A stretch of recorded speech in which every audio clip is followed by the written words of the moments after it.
Good evening. You are tuned in to AWANI Tonight with me, Cynthia Ng. Police have arrested a 35-year-old woman for allegedly making online threats against a content creator and activist who reportedly took her own life after being cyberbullied. Sentul Police Chief Assistant Commissioner Sukarno Zahari says that a 39-year-old man filed a report on Saturday regarding the threats against the victim. Sukarno stated that the complainant discovered 2 defamatory and threatening TikTok posts by separate users using the victim's photos as backgrounds. The posts included obscene language and threats against her, but were later deleted. Police arrested the 35-year-old female suspect at Bukit Beruntung Golf Resort. She will be remanded until July 10th.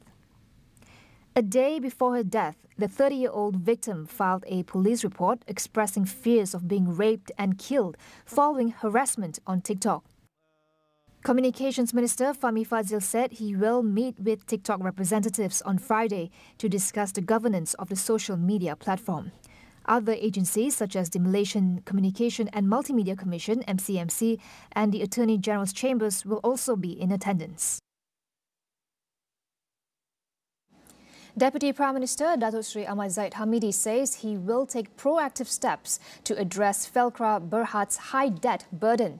The Rural and Regional Development Minister says a committee has been formed to study recommendations by the Public Accounts Committee to resolve the issue. According to Zahid, he has already discussed the debt issue with the CEO and subsidiaries under FELA. The talks included finding any agency or company interested in purchasing a commercial development project in Jalan Semarak, Kuala Lumpur, dubbed Semarak 20.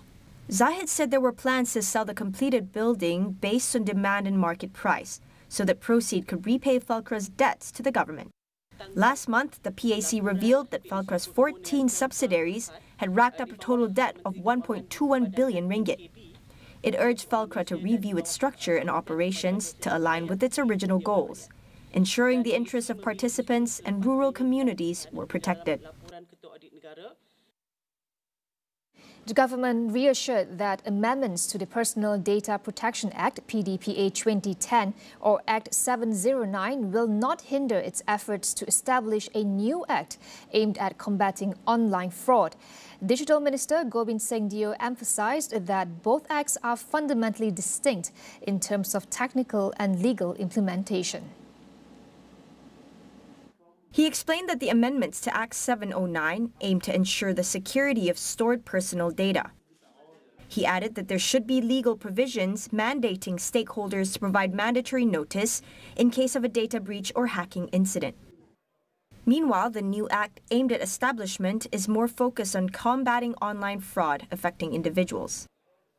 Gobind also highlighted that the implementation of Act 709 would be coordinated and fully enforced by the Digital Ministry, whereas the new act will involve collaboration between the Communications Ministry and the Home Ministry. The Cabinet approved proposed amendments to Act 709 last week, which are expected to be tabled during the current Dewan Rakyat session.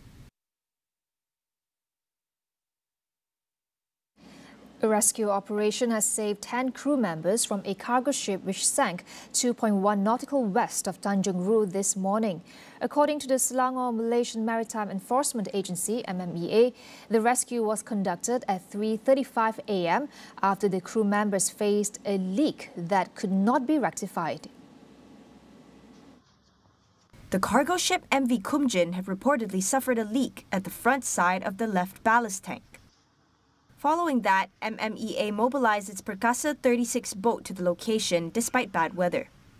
It said that during the scene, the MV Kumjin was found to not be in a stable condition, and all crew members and captain were getting into the lifeboats.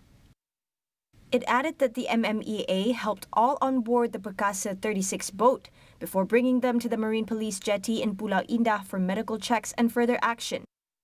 Officials said document checks showed that the captain is a 53-year-old Indonesian man.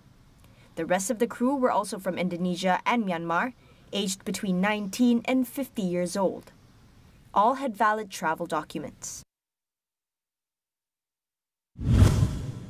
For the first time, the Bornean elephant, also known as the Borneo pygmy elephant, has been classified as endangered by the International Union for Conservation of Nature.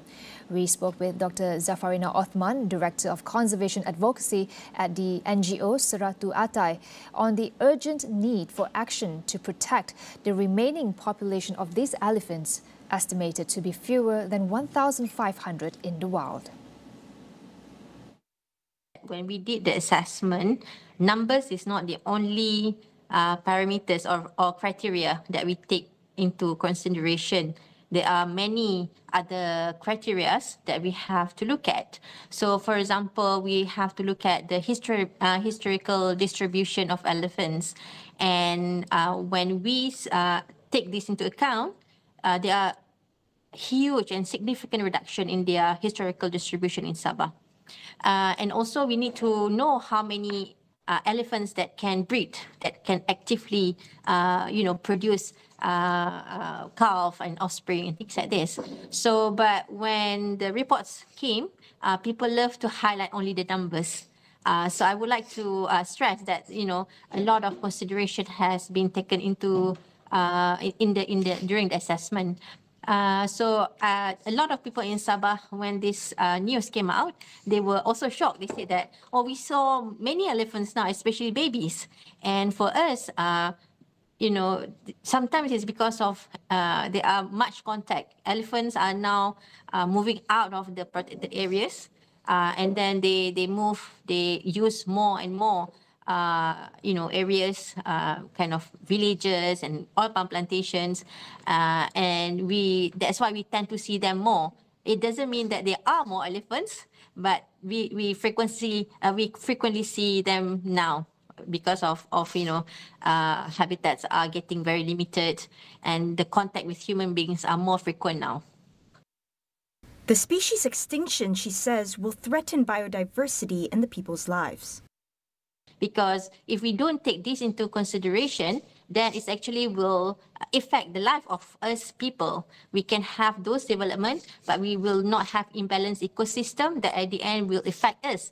Look at the diseases, look at all the, climate change that are happening right now. Slowly, we don't really see it immediately, the effect, but slowly it impacts negatively our life. So that's why it is very important to have balance between conserving biodiversity and also development.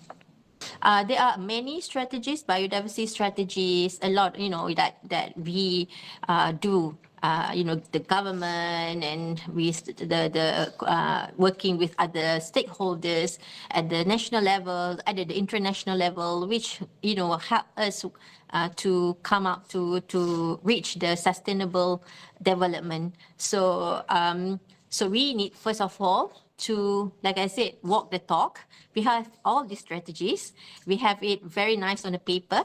We need to be able to implement it, whatever we put it on the paper. And we have to, all of us work together, have this, the same vision and mission. And at the end, we need to be able to invest. So whatever we do, we must think about the future of our country and the future of the biodiversity that we have in Malaysia. We will be back with more after the break.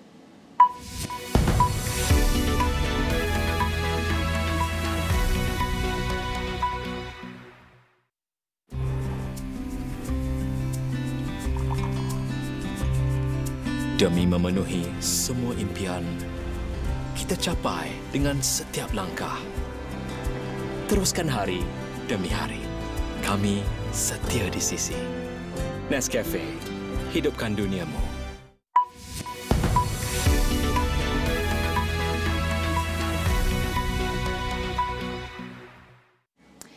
France is facing a political deadlock following Sunday's parliamentary elections after none of the three main political blocs have secured enough seats to govern outright. The left-wing coalition, the New Popular Front, secured the most seats, while President Emmanuel Macron's centrist alliance came in second. The far-right National Rally, led by Marine Le Pen, fell from favourites to third place. In the 577-seat French Assembly, the left-wing coalition is projected to hold 182 seats, Macron's alliance 168 seats, and National Rally and its allies 143 seats. This outcome results in a hung parliament with no party holding a majority. In the first round of voting, the far right received 35% of the vote.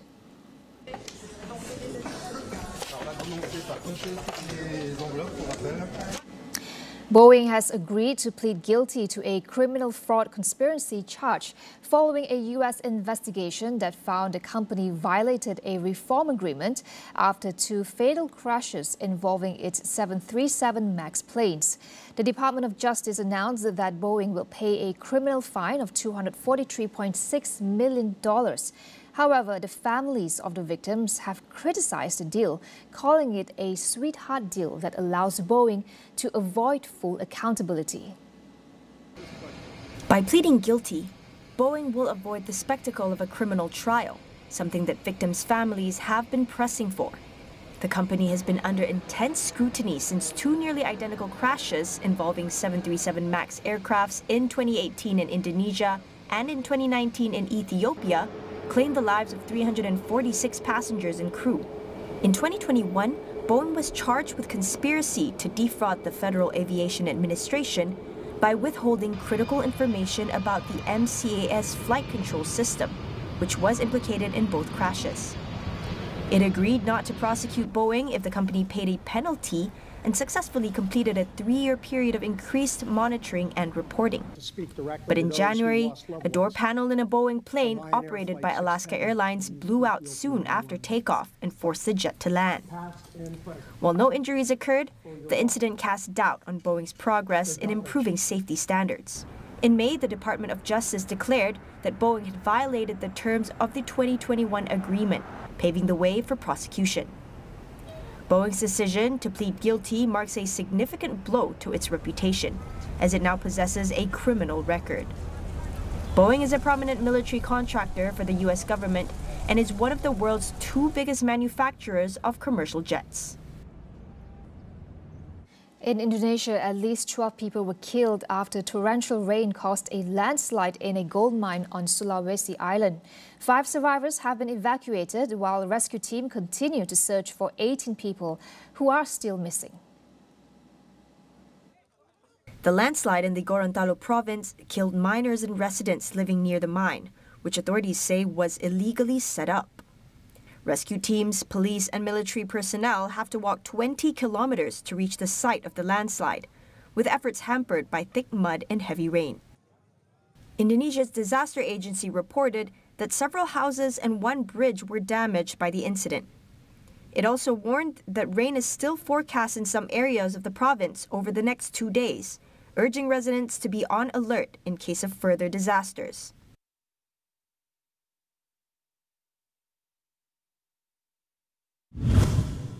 "2024 is on track to be the world's hottest year since records began in the mid-1800s. According to the European Union Space Programme's Copernicus service, last month was the warmest June on record, making it the 13th consecutive month of unprecedented heat.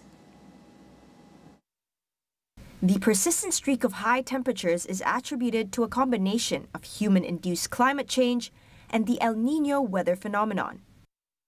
The extreme heat has unleashed disastrous consequences around the world so far. More than 1,000 people died from high temperatures during the Hajj pilgrimage in Saudi Arabia last month. Similar heat-related deaths were reported among tourists in Greece.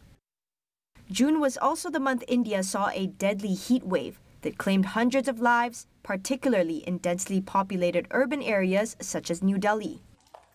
Meanwhile, millions across the western United States experienced record-breaking heat over the weekend, with warnings of wildfires in the days ahead. As the world transitions from El Niño conditions to the anticipated cooler La Niña later this year, climate experts stress that only significant reductions in greenhouse gas emissions can halt the trend of rising global temperatures.